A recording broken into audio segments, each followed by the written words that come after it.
wakes up from that delusion. The whole thing was an illusion created by Mahavishnu. Then he just falls at the feet.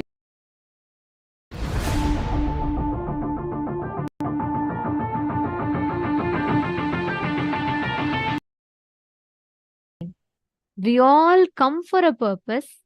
We all get distracted with another thing, and we're all settled with it. That's why Maya always gives you good things in life to keep you more and more holding you back in life. If you're having constantly situation that pushes you to seek, understand that means you are breaking free from Maya. Listen very carefully. This is a very important truth. Always, if life is giving you something good, and if it's constantly like, if it's like everything is going smooth, you're getting stuck in delusion.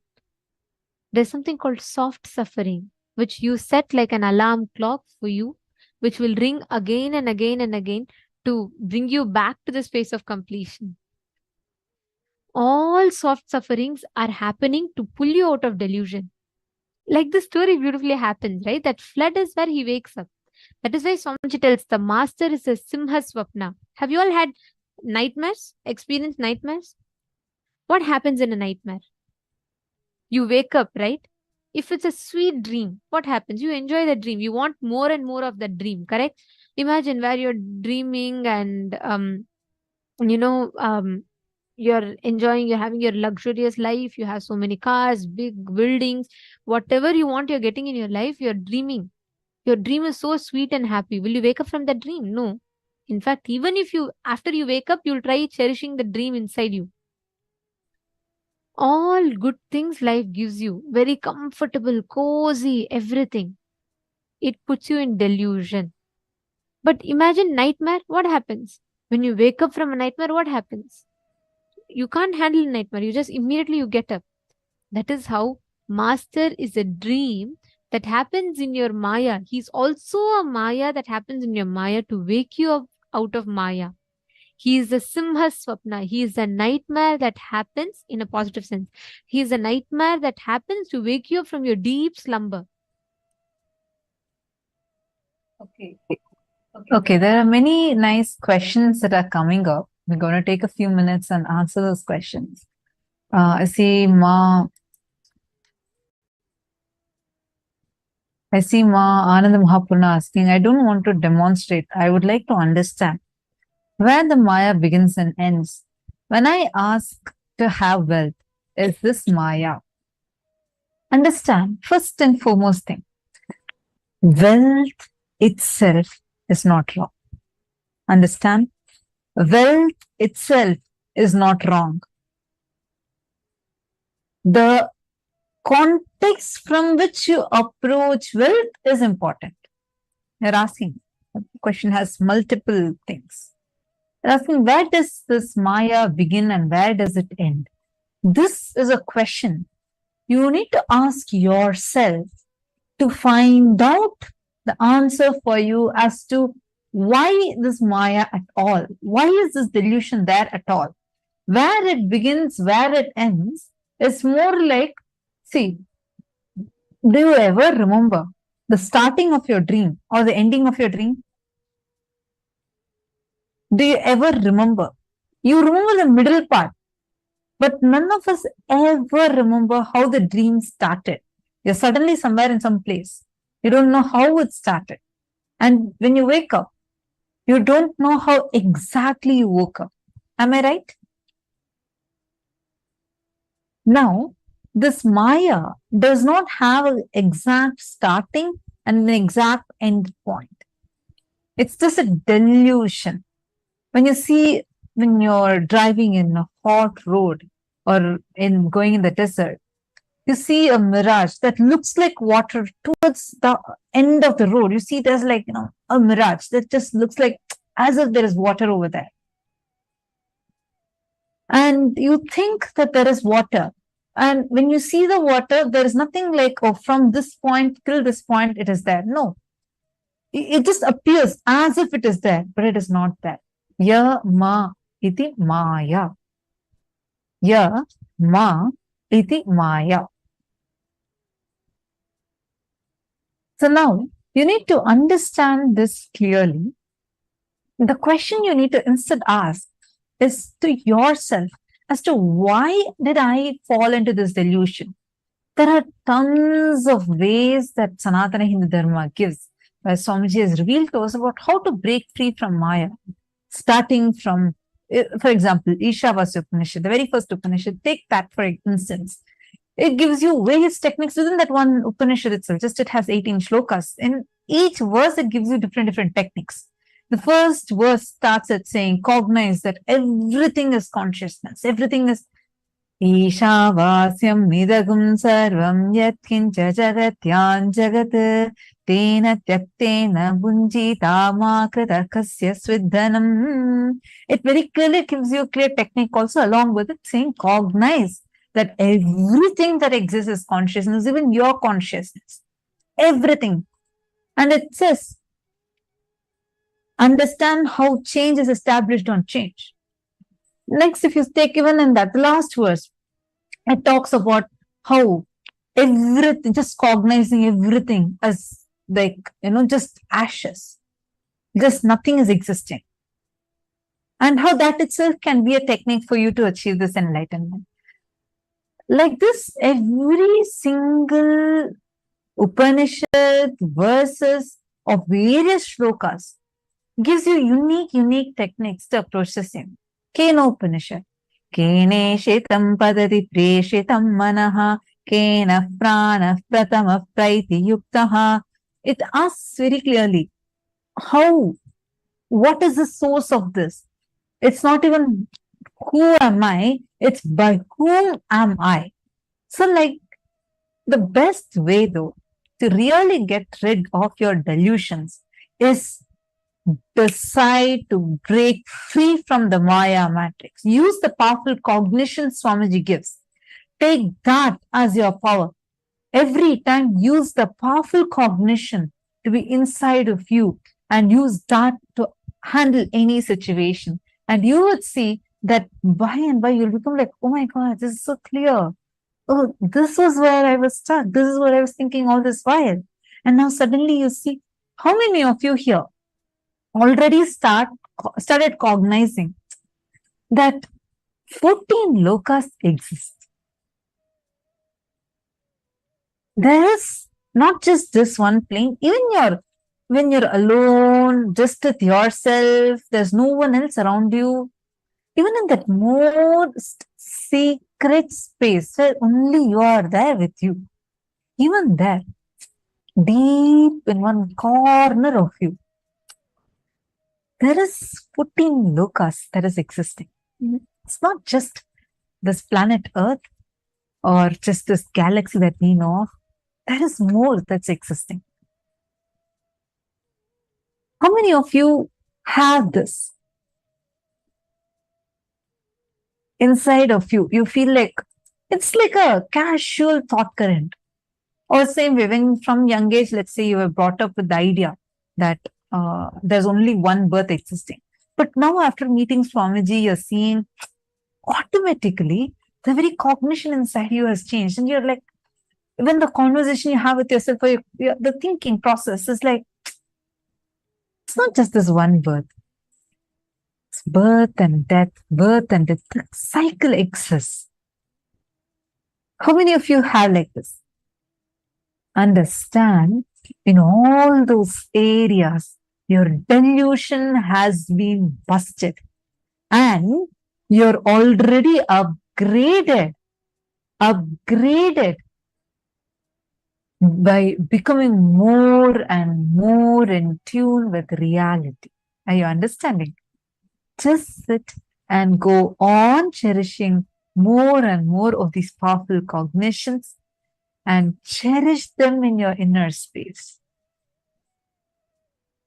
You will suddenly see how amazingly the cognitions start flowering beautifully in you. The delusions will just disappear. To remove the darkness, you don't need to fight the darkness, even if a room has been dark for centuries. You don't need to wait for centuries more to make the whole room bright. Get one lamp and light, darkness is gone. Same way. Just all you need is light. What that is the very word, the definition, the meaning of the word guru. Guru. Gu stands for light. Ru stands for removal of darkness. He enlightens you, removing the darkness of ignorance. Go on just holding to the powerful cognitions revealed by Swamiji. Actually, that's why there's a Swamiji will tell a very beautiful story from Mandukya Upanishad. This just represents the human life, our purpose, and how we fall into delusion. There's a very beautiful story from Mandukya Upanishad where there's a huge, beautiful tree filled with all the sweet fruits, filled with delicious fruits. And on the topmost branch of the tree, there's a golden bird, completely peaceful, sitting happily, blissfully. And on the one of the lower branches, there's a little bird that's hopping here and there. So this little bird, its whole life, its purpose of its life, it thinks is, to have the good fruits and enjoying. But then one day suddenly just sees up in the branch and it sees a very peaceful, calm bird sitting. So this little bird is very curious of the golden bird. So like, how is it? Why is something special about that bird? So it tries to hop and go see the bird. Suddenly in between it'll get distracted. It'll see a sweet fruit. That delicious smell will drag it. So it'll get distracted. It'll go bite a sweet fruit. After it enjoys one sweet fruit, it'll not be enough. So naturally it'll say, oh God, this fruit is so sweet. Let me just try one more. It hops to the next fruit. Again it'll say, let me try one more. It'll hop to the next fruit. As long as the fruits are sweet, it enjoys. But suddenly one day it bites a bitter fruit and it says, yeah, what is this? It's so bad. And it's so bitter, disgusting. Then again says, how can things be so bitter? It's so bad. My whole mouth is bad and I'm feeling so sick. And then it looks up again, it remembers, oh, that golden bird. It hops up. Again, it says, oh, my mouth is feeling bitter. There's a sweet fruit. Let me get distracted to it. And then it goes to a sweet fruit. It tries eating. Every time it sees a sweet fruit, it settles with the sweet fruit. It sits with that. It eats, enjoys, goes to the next sweet fruit, enjoys. As long as there are sweet fruits, the bird is happy and settled. But only every time it gets a bitter fruit, it'll remember, oh my God. And then it'll look up. Again, it'll remember that the golden bird is there. So this goes on and on and on. Gradually, it goes up because of all the bitter fruits it eats. It'll move up. And finally, it'll say, the sweet fruit or bitter fruit, both are a distraction. Let me just focus and go to the golden bird. It'll go to the golden bird. The more and more closer it gets, it'll feel so calm, so blissful inside. When it goes to the golden bird, it'll realize that the golden bird is nothing but the reflection of its own self. It'll just merge in oneness with the golden bird. This is the story of our lives. The sweet fruits is like you having a good job, good salary, good family. All of that are sweet fruits. As long as your sweet fruits are there, you're fine, you're settled. The bitter fruits are like your failures, losses, incompletions, struggles. When do you remember God? Every time you struggle, you say, oh God, why is this happening to me? And those bitter fruits are like these struggles. They remind you and they push you a step further. They push you, try and take you more and more further.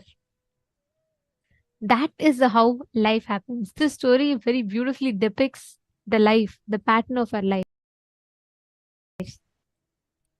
I see one more question. Sonal Chauhan has posted, if beings in higher lokas have to come back to planet Earth for their moksha, how can they help us? Then how can they help us then? Why would they even help us other than the ultimate Paramashiva? Okay, a beautiful question. Also, it shows that how beautifully you are internalizing these cognitions. First and foremost thing, there are two parts of this question. First, you're asking, okay, they're coming here. Why would they help us? If someone comes from the, okay, let us say that your friend who is in US is coming to India. So the person in the US, they have gotten the best things that's available in the US and coming to India to meet you. Definitely, they may not be of a direct help for you to get migrated to the US itself. They may not have that power, but they definitely have a lot of things that they can share with you from their place to your place. Am I right? This is within the horizontal plane itself. Now, in the vertical time zones, take an example of Muchukunda Chakravarti.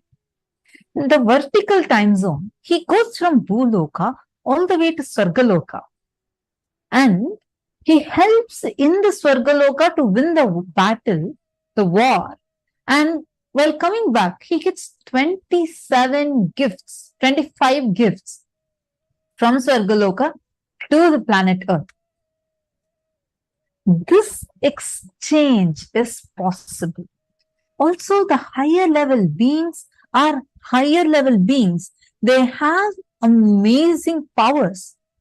But ultimate is not just powers. They have very, very, very amazing things like Kamadenu, Karpaga Vriksha, Parijata, Shamantaka. Like this, they have amazing things with them. All that they can give to you and they can shower upon you for a simple thing. You do Varuna Puja, you are going to get rain. Varuna Puja itself may not lead you to enlightenment, but definitely will give you rain.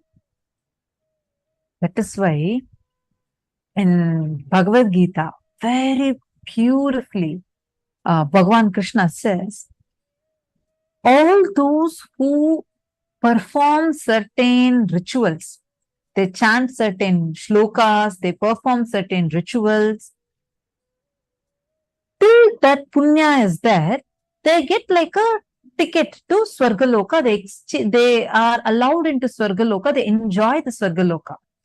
The moment that punya is over, they fall back to Bhuloka. This needs to be understood. Means all the rituals and pujas, homas, all of these definitely lead you to these kriyas when done for the sake of the rituals or for the sake of worshipping the higher level beings. You are given place in the higher abodes. That is true. Like how like Krishna explains further, only those who know me receive the ultimate. Those who do rituals and engage in rituals definitely get punya. They reach the higher worlds. Once the punya gets over, madhyaloke vishanti. They come and fall back to the bhuloka. But those who know me, when Krishna says those who know me, he means the ones who have realized the ultimate. When they're enlightened, there is no question of falling back. So, when the higher level beings do come down, they offer to shower you with a lot of gifts that they have. The ultimate can only be given by Paramashiva. In Shaivism, we say Paramashiva. In Vaishnavism, they say Parandama. In Shakta, they say Parashakti. All of these, each of them exist, and all of them exist in that ultimate consciousness. Each of them are extremely, infinitely powerful, uniquely. They help you directly to reach the ultimate. And it is Guru who gives you the enlightenment to liberate you. I hope I answered your question. Are you understanding what I'm saying now?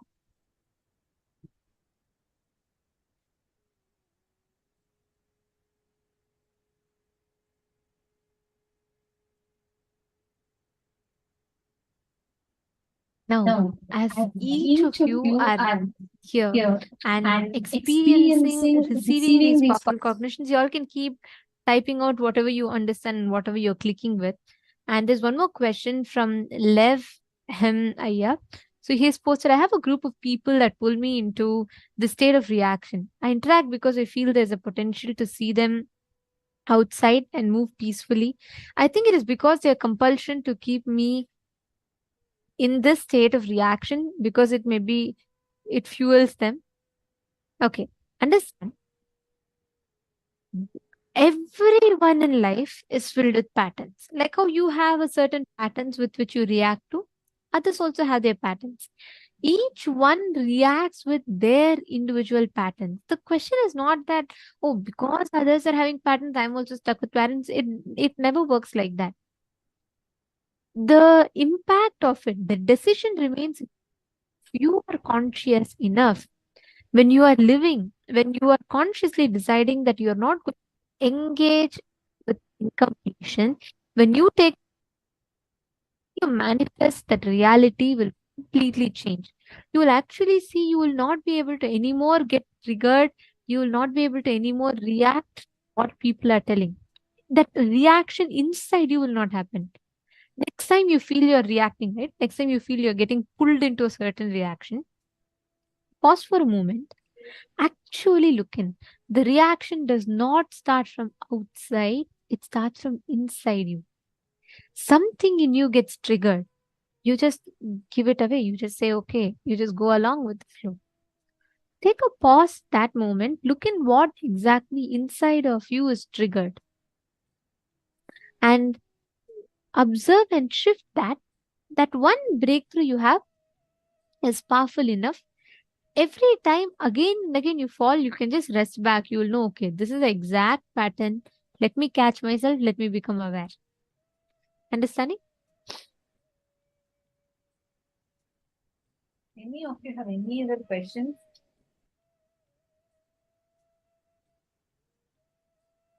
Sorry. Any of you have any questions? Feel free to post it here in the chat, and like you can ask us whatever questions any of you have.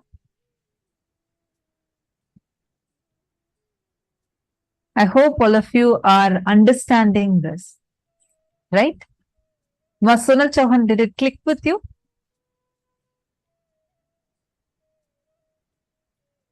This comes in the 9th chapter, Rajavidya Rajaguhyam, where he says this is the most like secrets of the secrets. And in that, he reveals so beautifully. Tetam bhuktva svargalokam vishalam Shine punye martyalokam vishanti. By the Vedic rituals and practices, they get the punya and reach the Swargaloka. That's what is Tetam Bhuktva Swargalokam Vishala. And once they have enjoyed the heavenly pleasures, Kshine Punye Martyalokam Vishanti. They come and fall back to Bhuloka. That is why worshipping the demigods, devatas, can only give you up to heavenly, heavenly pleasures. But if you are seeking for enlightenment, you need to have, first thing you need to have is Guru, and you will be, the God you'll be worshipping will be the ultimate Paramashivoham. And Krishna declaring, Shine Punye Martyalokam Vishanti. He is literally reminding us when your goal, what you are seeking for, what you want to manifest is focused, is clear. And when you are prioritizing, manifesting that experience, you will simply see how your whole life will shift. The way you look, the way you manifest your reality will change completely. If you get settled with small things, oh, let me just ask for my business, oh, let me just ask for this, ask for that, then life will also, Maya will also nicely feed you and keep you settled in the delusion. She'll carefully protect you to remain in the delusion. So the decision remains in your hands. All right. Ma Vimala is asking a question. Ma, then with breakthrough in cognitions and completing, are we going into a phase where we don't incur new karmas? And with right practices, do we get liberated at the earliest? Yes. First and foremost thing, in Bhagavad Gita itself, Bhagavan Krishna gives the solution where how can you exist without incurring karmas? That's where he says, Sangam Tyaktva Phalanicha, means you don't worry, leave the results to me. Surrender your results to me and do the action. You don't clutch to the results. Do the actions without clutching to the results.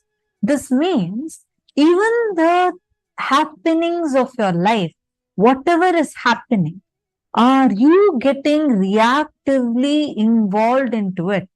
If that can cause any kind of a reaction inside you, hangover inside you, you are incurring a karma. Understand? Actually, we are having an entire day dedicated on karma, how to have karmic breakthrough. The very definition of karma, Swamiji completely gives a breakthrough to that itself. Usually we all think, karma, how is it usually represented? You say, you do something and then you get back the same thing. That's what you call as karma. Am I right? You all see it as action wise. But did you know that karma is not just the action? It is the thought current that is stuck in you from which the action is coming. It's actually, you need to learn it. It's very deep and you need to learn about it. So I actually recommend you to attend the full day program of the day where we're going to be learning about karmas. I'll tell you the exact date.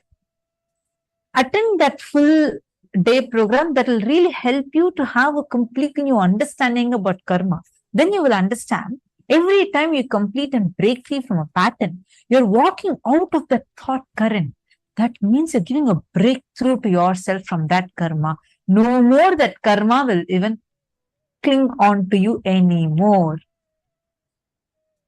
We all always have a fear. Oh my God, I've done this, I've done that. What if all that karma comes back? Even now, if I transform? No.